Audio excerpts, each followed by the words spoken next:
So we have x is equal to negative b plus or minus. Where did this come from? Where did this come from? All right, this is our last thing we have time for. All right, so we have ax squared plus bx plus c is equal to 0. That's a general quadratic equation. A general quadratic equation.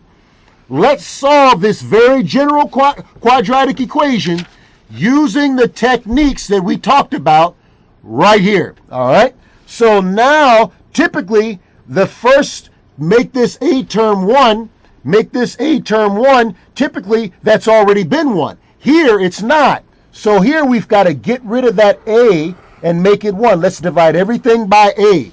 Let's divide everything by a.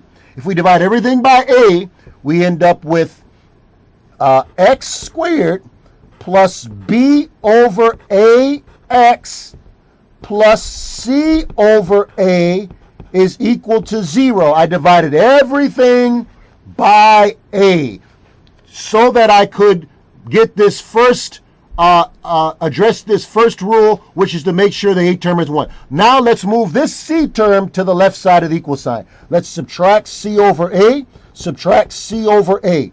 And we end up with x squared plus b over ax, let's leave a space, is equal to negative c over a. Now I'm on step 3. Take half the b term. The way you take half of anything is to multiply it by half. I'm going to take half this term here. Take half this term here. So I got b over a. I'm going to multiply it by half. That's taking half. You end up with b over 2a, and now you got to square that. I just took half the b term. Now I'm going to square it, and I'm going to end up with b squared over 4a squared. And I'm going to add that here. B squared over 4a squared. I'm going to add that here. B squared over 4a squared. I just took half the b term, squared it, and I put that on both sides of the equal sign. Step 4, factor. Factor this left side. Factor this left side. I end up with x plus b over 2a. X plus b over 2a.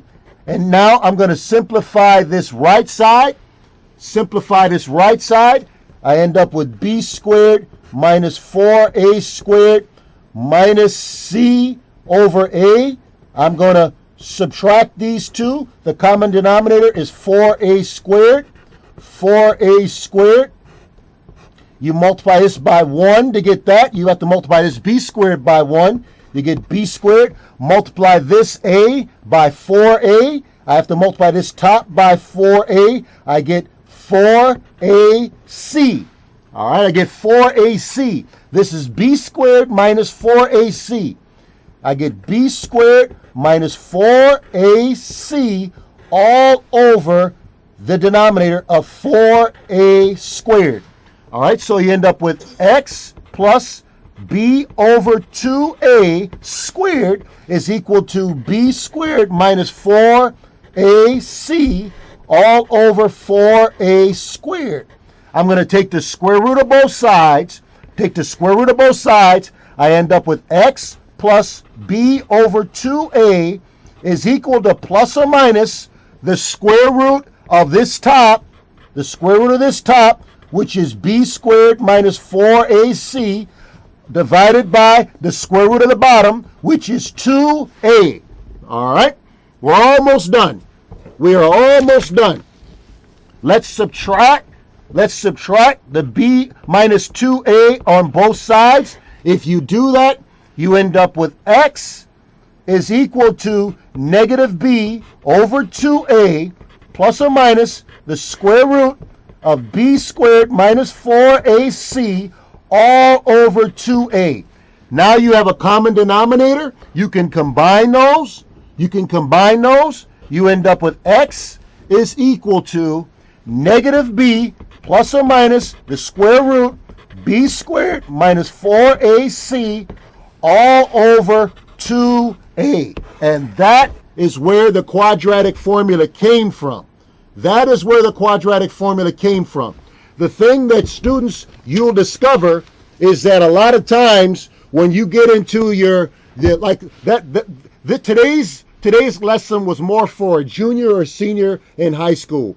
I'm sorry if people, I'm not trying to discourage you one. If you're a younger person and you normally watch the show, I'm not trying to discourage you. I wanted to present problems maybe for a junior or senior in high school. You find a lot of times when you go to the colleges, the professor will show you where something came from first. They'll show you where it came from first, and then they'll ask you to apply it. So we hope that you got something out of the show. Again, call in, and future shows, call in and just call in. Have a good evening. We don't have any more time. God bless you.